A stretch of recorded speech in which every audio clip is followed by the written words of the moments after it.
दोस्तों, हर दिन कुछ नया करने का एक मौका होता है, अपने सपनों का पीछा करने का एक नया अवसर। लेकिन कभी कभी जीवन उलझनों और कठिनाइयों से भरा हो सकता है।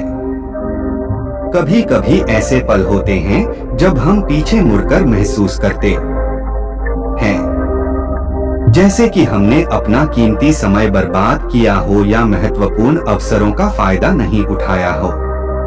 यह ऐसा होता है जैसे कि हम अपने ही विचारों में खो गए हों, किसी भ्रम में, जैसे कि क्या हो सकता था अगर हमने ऐसा ना किया होता।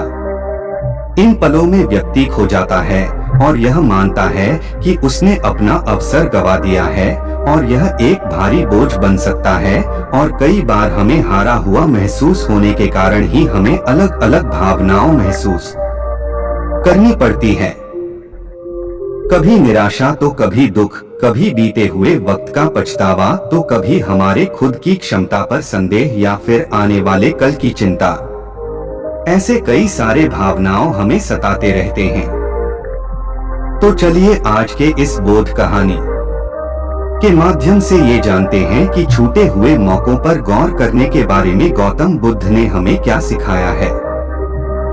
लेकिन इससे पहले कि हम कहानी में खो जाएं, आप जल्दी से बोध इंस्पायर्ड को सब्सक्राइब करें ताकि आपसे हमारी कोई कहानियों ना छूटे। तो बिना किसी देरी के शुरू करते हैं। बहुत समय पहले की बात है। एक नगर में साबुन का एक व्यापारी रहता था, जिसका एक बेटा भी था। वह व्यापारी दिन रात मेहनत करता ताकि वह अपने परिवार को चला सके, अपने परिवार का पालन पोषण कर सके। लेकिन उधर दूसरी तरफ उस व्यापारी का पुत्र उसके काम में तनिक भी उसका हाथ नहीं बटाता था, बल्कि वह तो अपने मित्रों के साथ मिलकर हमेशा मौज मस्ती किया करता, गप्पे लड़ा था। और इसी में वह अपना सारा समय यूं ही व्यर्थ कर देता। एक दिन अचानक उस व्यापारी की मृत्यु हो गई और अब से सारी जिम्मेदारियां व्यापारी के पुत्र अर्थात मोहन पर आ पड़ी। मोहन अभी नौजवान था और अब तक उसने अपनी जिम्मेदारियों को नहीं पहचाना था। एक दिन शाम के वक्त वह उस साबुन की दुकान पर बैठा हुआ था और मन ही मन यह सोच रहा था, मैंने अपने जीवन में बहुत सी गलतियां की, मैंने अपने जीवन में बहुत से मौके गवा दिए और अब तो लगता है कि जीवन भर मैं केवल इसी दुकान पर बैठा रह जाऊंगा और मैं इससे आगे कुछ भी नहीं कर पाऊंगा। मोहन यह सोच ही रहा था कि तभी उसकी आंखों में आंसू आ गए। मोहन जोर जोर से रोने लगा। तभी अचानक उसने देखा कि उसकी दुकान पर एक गुरु खड़े हुए हैं, और जब उन गुरु ने मोहन को रोते हुए देखा तो वह मोहन से कहते हैं, क्या हुआ बेटा, आखिर तुम इस तरह से क्यों रो रहे हो? तुम्हारे जीवन का हर एक पल तुम्हारे लिए कीमती तोहफा है, उसे इस तरह से यूं ही व्यर्थ मत करो, अपने आंसू पूछो। उन गुरु की बात सुनकर मोहन शांत हो गया और अपने आंसू पोंछकर वह गुरुवर से कहता है, रहने दीजिए गुरुवर, ये सब खाली कहने की बातें हैं। आज मैं जहाँ हूँ वहाँ से मेरा जीवन मुझे बहुत कठिन लग रहा है। आज से ठीक 1 वर्ष पहले मेरे पिताजी गुजर गए और उनके गुजरते ही इस दुकान पर लेनदारों की लाइन लग गई और उन्होंने इस दुकान का सारा सामान उठा लिया। इस दुकान पर कुछ भी नहीं बचा, जिससे मेरे पास और कोई रास्ता भी नहीं बचा था। इसलिए मैंने अपना घर गिरवी रख दिया और कुछ पैसे उधार लिए और उससे मैंने एक बार फिर से यह व्यापार शुरू किया। लेकिन अब ऐसा लगता है कि इसमें भी मेरा जीवन नहीं है, क्योंकि इसमें कोई खास कमाई नहीं है। मैंने तो सोचा था बड़े होकर मैं बहुत अच्छा पैसा कमाऊंगा, मैं अपना नाम करूंगा, लेकिन मुझे नहीं पता था कि मेरे साथ ऐसा हो जाएगा। आगे मोहन उन गुरुवर से कहता है, सच बताऊं तो मैं बचपन से ही बहुत तेज था। हर बात में मैं हमेशा आगे रहता था। बातें करने में मैं चतुर था, क्लास में सबसे आगे रहता था। चाहे बातें किसी भी प्रकार की हो, चाहे वह राजनीति की हो या फिर खेल कूद की, मुझे बातों में कोई भी नहीं हरा पाता था। मैं बातों में सबका गुरु था और मुझे अच्छी तरह से याद है, मेरे पिताजी भी हमेशा मुझसे, बड़ा मौका आएगा, फिर से वह दिन आएगा जब मैं कुछ करके दिखाऊंगा, जब लोग मेरा नाम जप लेंगे, जब रातों रात मेरा समय बदल जाएगा और मैं सबको यह साबित करके दिखा दूंगा कि मैं कितना काबिल हूँ और मेरे जैसा कोई नहीं। उन गुरुवार ने मोहन की सारी बातें ध्यानपूर्वक सुनी और वह मोहन के भीतर के उस अहंकार को अच्छी तरह से देख पा रहे थे, लेकिन मोहन इस बात से बिल्कुल अनजान था।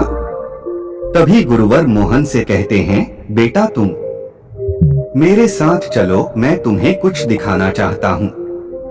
इतना कहकर गुरुवर मोहन को एक तालाब के पास ले जा पहुँचे। उस तालाब के किनारे बहुत सारे छोटे बड़े पत्थर पड़े हुए थे। तभी उन पत्थरों की ओर इशारा करते हुए वह गुरुवर मोहन से कहते हैं, बेटा तुम अपने जीवन में एक बड़े मौके की तलाश थी ना, तो आज वो मौका आ गया है। इस पर मोहन उन गुरुवार से कहता है, कैसा मौका गुरुवार? तभी गुरुवर उन पत्थरों की ओर इशारा करते हुए मोहन से कहते हैं, बेटा तुम इस तालाब के किनारे यह पत्थर देख रहे हो। इन पत्थरों में एक बहुत ही अमूल्य पत्थर है जो किसी भी धातु को सोने में बदलने में सक्षम है। और यदि वह पारस पत्थर तुम्हें मिल गया तो तुम्हारी सारी समस्याएं हमेशा हमेशा के लिए खत्म हो जाएंगी और तुम जैसा चाहोगे वैसा अपना जीवन भी बिता पाओगे। ये सुनकर मोहन बहुत खुश हुआ और वह उन गुरुवर से कहता है, हे गुरुवर, किंतु मैं इतने सारे पत्थरों में से उस पत्थर को कैसे पहचानूंगा? तभी गुरुवार इस प्रश्न का जवाब देते हुए कहते हैं, मोहन, पारस पत्थर बाकी सभी पत्थरों से हल्का गर्म होगा, जिसे तुम छूकर आसानी से पहचान सकते हो। आगे गुरुवर मोहन को चेतावनी देते हुए कहते हैं, लेकिन मेरी एक बात और याद रखना, तुम्हारे पास केवल आज रात तक का ही वक्त है। अगर इतने समय में तुम पारस पत्थर ढूंढ सके तो तुम अवश्य ही जैसा चाहोगे पैसा जीवन जी सकते हो, अन्यथा आज का यह मौका भी तुम्हारे हाथ से निकल जाएगा। उन गुरुवार की आवाज सुनकर मोहन की आंखों में चमक आ गई, क्योंकि जिस मौके की तलाश उसे थी आज उसे वो मौका मिल चुका था। उसने तुरंत ही बिना देर किए उन सभी पत्थरों को जांचना शुरू किया। उसने पास ही में बैठकर एक पत्थर को अच्छी तरह से देखा परखा और ऐसे ही करके बाहर एक पत्थर को देखता और परखता देखते देखते करीब 2 घंटे बीत गए, लेकिन अब तक उसे वह पत्थर नहीं मिला था, जिस कारण उसके मन में बेचैनी उत्पन्न होने लगी। यह सोचने लगा कि कुछ ही देर में रात्रि हो जाएगी और ऐसे में यदि मुझे वह पत्थर नहीं मिला तो मेरे हाथ से यह सुनहरा मौका निकल जाएगा। मुझे जल्दी करना होगा। और अब मोहन ने अपनी गति बढ़ा दी। वो तेजी से हर पत्थर को देखता, परखता और उसे महसूस करता, और जब उसे लगता कि वह पारस पत्थर नहीं है तो वह उसे उठाकर तालाब में फेंक देता।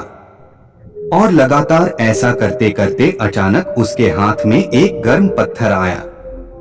लेकिन जैसा कि अब उसी आदत हो चुकी थी कि वो फटाफट किसी भी पत्थर को देखता और तालाब में फेंक देता, अचानक उसने उस गर्म पत्थर को भी हाथ में लिया, महसूस किया और तुरंत उठाकर तालाब में फेंक दिया। और तभी उसे एहसास हुआ, अरे यह क्या कर दिया? इतना बेशकीमती पत्थर मेरे हाथों में आ चुका था और मैंने उसे उठाकर तालाब में फेंक दिया। वह तुरंत ही तालाब में कूद पड़ा और तालाब की गहराई में जाकर उसने वहां से वह सभी पत्थर निकालने की कोशिश की। लेकिन अब तक मोहन को वह पत्थर नहीं मिल पाया था, जो पत्थर हल्का गर्म था, और मिलता भी कैसे, क्योंकि वह पारस पत्थर भी पानी में जाकर बाकी पत्थरों की तरह ठंडा पड़ चुका था। वो गुरुवार दूर बैठे मोहन की हर एक हरकत पर नजर रखे हुए थे। तभी वह गुरुवार मोहन के पास आए और मोहन से कहने लगे, रुक जाओ बेटा, ये तुमने क्या कर दिया? वह पारस पत्थर तुम्हारे हाथों में था और तुमने उसे उठाकर तालाब में फेंक दिया।